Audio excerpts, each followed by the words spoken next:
Welcome to Poemalogues. My name is Dasha Kelly Hamilton. I am your host. I am your poet laureate from the city of Milwaukee and for the state of Wisconsin.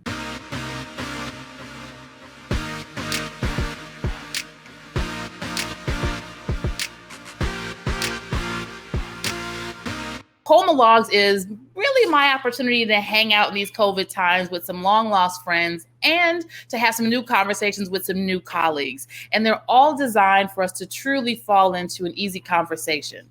We slide a poem in at the end, but it really is all about the conversation. And today we're having a discussion about joy.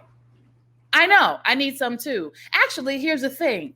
I have joy and you have joy also, which we sometimes confused with happiness, confused with desire, put a lot of pressure on. We have a whole conversation about what joy is supposed to be and what it isn't. So I have a poem I'll share at the end that lands on where I've kind of had some new thoughts about what joy is and is not. And first, though, we're going to have a chance to speak with Kennita Hickman. She's going to tell us what she has thought about joy and just all the other things that are happening in her world. Miss Kennita, how are you? I'm good. Thank you so much, Dasha, for allowing me to be on Poemalogues. I'm super excited. Excellent. Well, what I love about you, Kennita, is that you're always excited about things that excite you. Some people try to play it cool, but you're like, no, these emotions right here, they're right here. This is how I go. So you're like, yeah, that's me. That's true. Me. And excitement, one of my faves. So before we get into the things that you're excited about, tell us a little bit, or a lot of it, actually, about who you are. What's your whole life story? My life story, born and raised in Milwaukee, love Milwaukee, 36 years old, believe that helping artists to be seen and heard is my life's work, and love to be able to do it here in Milwaukee. I think that's it. No, should there be more? Okay, I've got more time. Love the independent art space, love Black businesses. Yeah, I feel like that's my life story and easily excitable. Are you an artist? Are you a business person? Or are you a fan of such things? That part of my life story. Yes. So I consider. We can go back further. You know, I would love to talk about little Kennita. Little Kennita was inspired by Dasha Kelly years ago to get into freelance writing. Me and Dasha go way back to Black Achievers, back when the YMCA was behind Checkers. It is now like in front, like kitty corner from Checkers, but like we are not like new to this. We're true to this. So started off as a writer, wrote my first piece for a teen magazine at 14. That led me into being able to manage musicians, work with musicians, and eventually start my own PR company. And now Kennita, which is a brand strategy and media company. So yeah, I mean, I believe helping to support independent artists is my life's work. I love it. It gives me great joy. And super happy to be able to do that in Milwaukee. I feel really blessed that I get to get up every day and do work that I love. That feels like a super blessing. And absolutely it is. I would imagine along that track, there's been at least one job or contract or project where it was a little teeth grinding and a lot of slow blinking to get through it. So it really does help you appreciate when you are in work that feeds you, your talent, your intellect, your curiosity, your excitement, and to an audience that means a lot to you. When you explain beyond the business needs, right? Contracts and representation. What is it about representing artists? What is it about being an advocate for artists? What's missing? What do people not see that you found this space to fill in?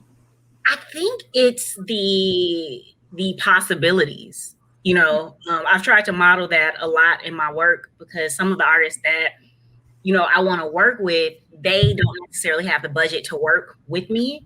And I think as an independent artist, there's other needs that people think of first, like I want to get on. And I'm like, well, we got a relationship build. And so I think sometimes my process feels like counterproductive. But I think one example that I want to highlight is a project that I'm connected to now, which is this campaign with this Black-owned, woman-owned business for an intimate apparel store here in Milwaukee.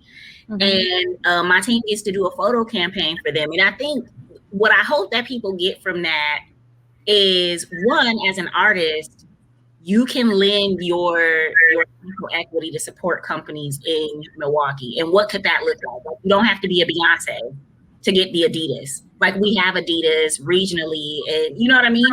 And so as an independent artist, you have all of these access points to connect with customers and really expand your brand. And I think you have been a model for that as well.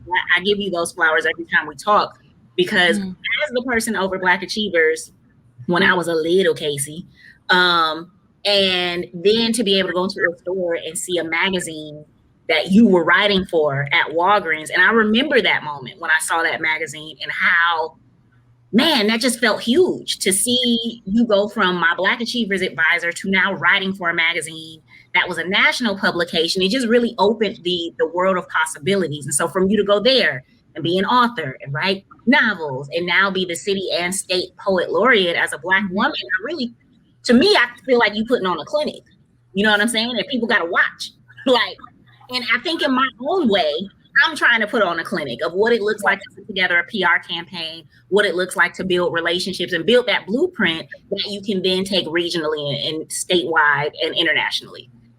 What have been some of the moments you've had with artists? Because when you work in a consulting capacity, yes, you come in and you've got the game plan and you're helping to translate what's possible into action for your client, your customer, your partner. But when you're doing it well, you learn something too, right? Or you either refine your why, or you definitely amass a lot more what and how. But what has it done for you? Because you're a creative as well. I don't know this. Definitely as a writer. So what has that done for you? The advice you've given, what's advice that you've taken? What have you learned from this role of an advocate more so? Which is an art and a work in itself. I would say trusting your team and trusting your client. It really is a relationship. And so, yes, I'm coming in as a subject expert matter in a particular regard, but so is the client to some extent. And so I think knowing that balance and trusting the client as well, but also trusting your team. When I first started off in artist management, there's a lot of men from back during that time who will say that I was not the best to work with. And part of that is because I didn't trust the team of people that I had working with me, because I didn't know how to do that. I didn't know how to create a team and allow people to shine. And once I learned how to do that, that's huge. It is, because then it informed how I brought people onto the team and how did I give them the space to do the work that I'd asked them to do. And so now, 10 years later, having kind of continuing to refine that ability, the projects that I work on with my team, how we work together, it's apples and oranges. And I think that's probably one of the best lessons I could have learned.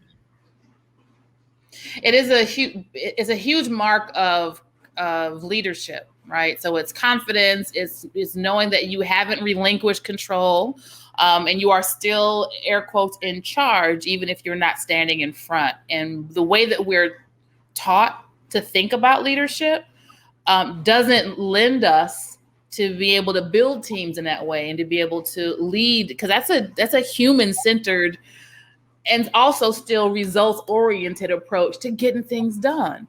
I listened to this podcast recently, and it was describing a simple project that started with this research question with high school, middle school schools in Bolivia. So they went and did away for some years with traditional elections.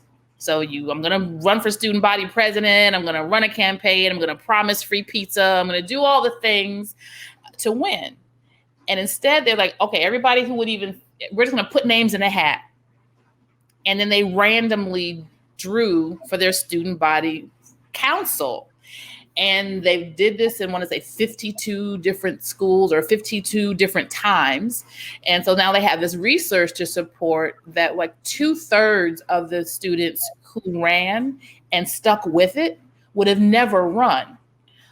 Because what it takes to run for office is a different skill set from what it takes to run an office. And conversely, they found that the folks who you would think, oh, that student's so sharp, all the ways that we've been conditioned to think we're looking at a leader, that a lot of those young people didn't follow through, didn't follow up, didn't last, didn't stick around.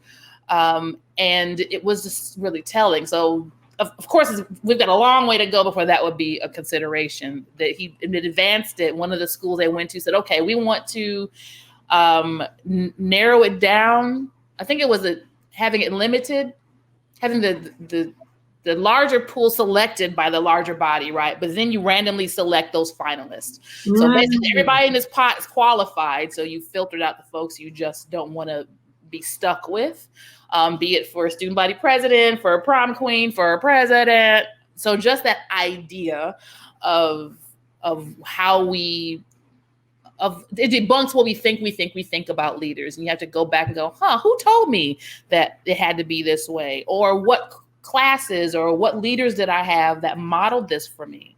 So I appreciate those flowers in my lap, because I also can look out, and having worked with not anymore as young folks like you, but definitely still young at heart, and actual students who have become, who are mentees, who are now out here in these streets doing incredible work, and they are building community. And it's not just about the feel good lock arms, we can all sing songs and get along with each other, but that means we are able to work and build together.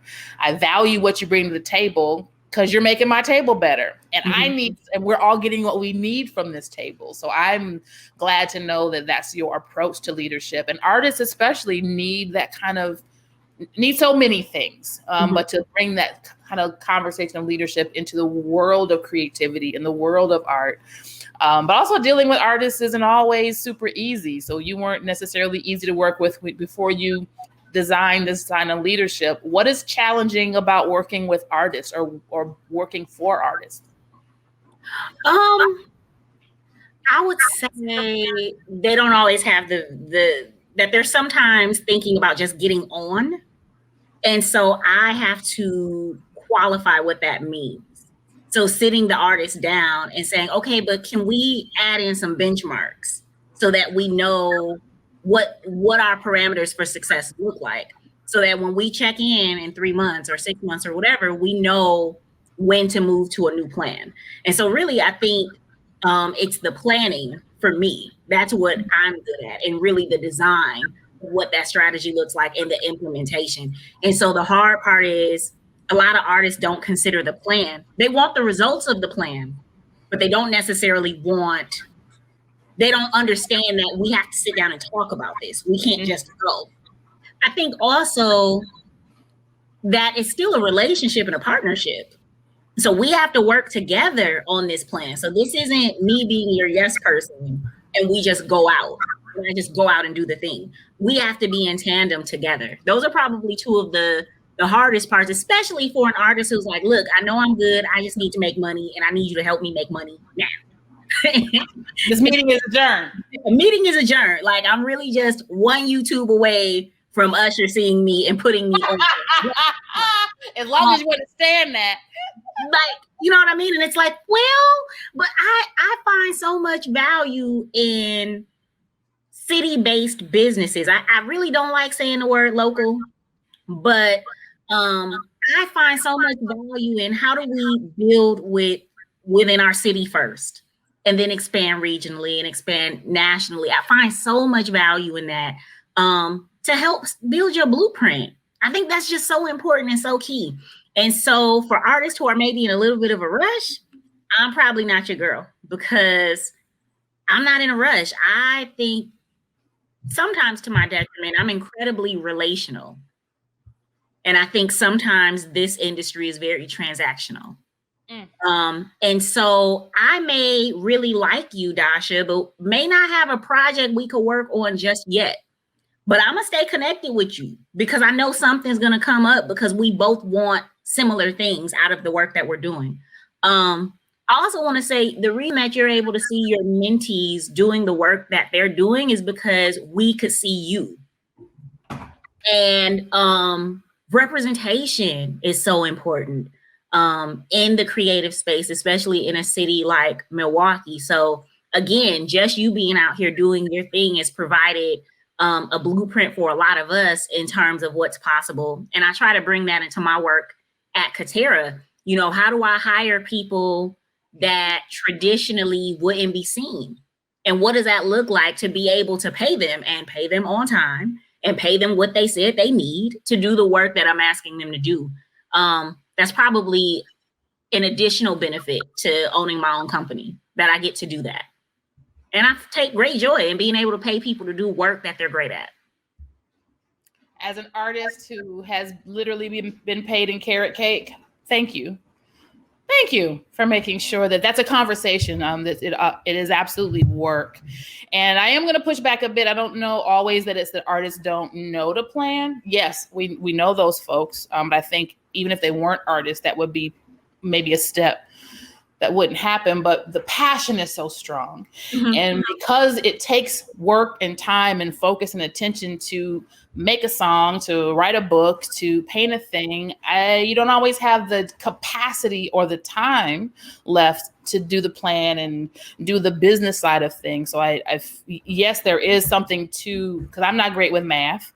So there is something to the conversation about left and right brain didness. Mm-hmm. But I feel and have lived that it's reductive to suggest that creatives and artists just can't and won't do that. It's literally two different jobs. And so we have to do both jobs of being the creator and figuring out how to make a business out of those creations. So it's a lot of hours and a lot of support, hopefully. And then you do get to a point where I'm just going to keep counting on these YouTube clicks and I'm one click away. So it's a lot of, there's truth in it. Yes.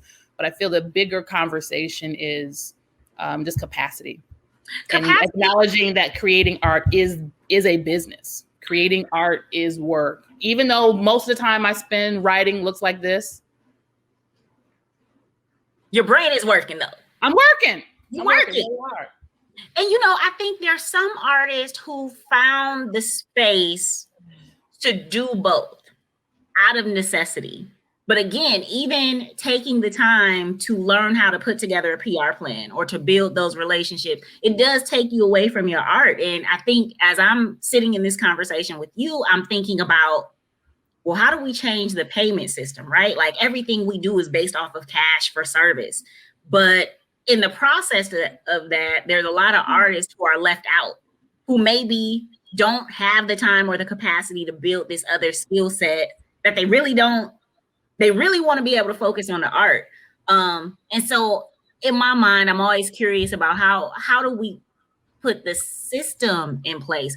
I really love the movements of like Too Short and E40 and like Cash Money and No Limit, and how they were able to build this system within their city to be successful and to move records. And there's something, or even like the 80s rock bands, right? Like for people who still watching VH1, like who are going up and down Sunset Boulevard, passing out posters. Like there's something about that energy and those tactics that I just love so much and I don't think that's dead, even though we're in this heavy technology space, right? Like we have a lot of technology that says you don't have to go on Sunset Boulevard or on King Drive and pass out flyers. But I think there's something so powerful about that hand-to-hand connection and connecting with people. Everything, as we know, can't be digitized, but you're again talking about artists. And if you're a team of 1 or 7, it's still small. And you're going to get so much further with emails and the text messages and what you can do on social media versus going back to the stickers everywhere on the light poles and handing out flyers and some of those tactile pieces. But you're right, it creates a different kind of a buzz. Mm-hmm. And when you're able to work in those levels, not only just you cover more ground and you literally slap more hands, but I think it invests you in the work a little bit differently too. Mm-hmm. So tell me about, so clearly loving your work. How did you enter this conversation of joy then? So when I was looking at the topics, One of the images that flashed in my mind are like images from like the Wonder Museum, where it's just all of these like colors and like this just vivid imagery of colors, right? And I was stuck between joy and wonder. Wonder for me being this kind of awestruck space, but as I delved deeper into what I was really looking for, I landed on joy because joy felt more like freedom to me. And when I think about the images of like the Wonder Museum or just walking through life in a kaleidoscope of colors. So on my best days, I'm walking through life through a kaleidoscope of colors. Like that's the vision that I see. That's probably that excitement that you talked about that carries me through my excitement over Scooby-Doo fruit snacks and my excitement over like the technicality of the weekend Super Bowl performance, right? Like as much as I love his performance, I'm thinking about who blocked that out when he was in that like room with all the gold. Who blocked that? Who made sure that the dancers were on their mark, you know, in this narrow space during COVID with the camera? So joy to me, freedom to me feels like as a Black woman being able to walk through a kaleidoscope of colors like every day. And that's how I arrived at joy. Most excellent. Well, I'm going to have you share the poem that you found. But before we have you do that, is there any other information or news or projects or just good wisdom? Maybe you have the secret to how to really make a great scrambled egg. I don't know. What would you want to share with the people before we dip out? I think that I would want to share that I am on a journey of Black woman freedom. And I'm on a journey of doing work that resonates with my spirit, that makes me feel alive, that helps me to, you know, build a legacy. And I would say if I could leave folks with anything, it's that I hope you live in your life, like whatever that looks like for you, that you too are doing work that makes you feel alive and makes you enter it with a sense of wonder. Because I think that's the rent we pay to be here on Earth. Most excellent. Most excellent. Well, let's hear the poem, Miss Lady. All right. So the poem is Middle of Happiness by, I think, Risha Rana. So Richarana. And the poem goes, the ego said, I don't want to live on the fringes of happiness, of a happiness that's fleeting. I want to live right in the middle of it, right in the middle of happiness that stays. The soul replied, then plant a seed of love in your heart. Love for yourself, love for one another, love for everyone, and water it every day with devotion. And you will soon find yourself right in the middle of happiness that stays. Happiness that stays. That's perfect. That's perfect. And so when it stays in there, I'm going to say then it will transmorph into joy. Mm-hmm. So thank you for making time for having this conversation and for sharing with us all the things that you're excited about. And we definitely hope to hear some more great news about your artists and definitely your words. Mm-hmm. Yes. Going. Okay. All right. You didn't think we were going to not. Okay. All right. Just so we're clear. But it's good to see your smile as always, Miss Lady, and we'll talk again soon. Yes. Thank you, Dasha. Absolutely. Absolutely. And so, yes, happiness that stays, and appreciate that she closed it with a wish for all of you that you are also working and moving through joy. So the thing that came to my mind when I thought about joy was just what she was talking about. Happiness that stays and stays with you is a joy. It's something that is that is more spacious than I think happiness. Happiness can feel very specific. It happens at a time, it happens with a person, and joy in a great space just is. So I followed my own instructions and I looked up, I put in spacious and poem in this little search engine and landed on a poem. Oh, wait, that left. My poem disappeared. Well, I'll read the one that's in front of me. It's not the same, but poems aren't the point. I mean, they are, but we're together. The Lemon Tree. I found myself in a lemon tree. It grew so high in lemon land, birds below and birds above me were my folks in faith. It was so amazing to hang around with them, chat away with them, to sing with them the song of love and freedom that sounded so strange but familiar to me. It was also exciting to climb the lemon tree among the lemon stars, up and higher, and be so light as I never have been and feel so free as I never had felt within my busy mind inside my human body before, by Igor Balatsky.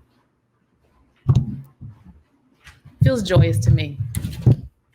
Thank you. We'll see you next week.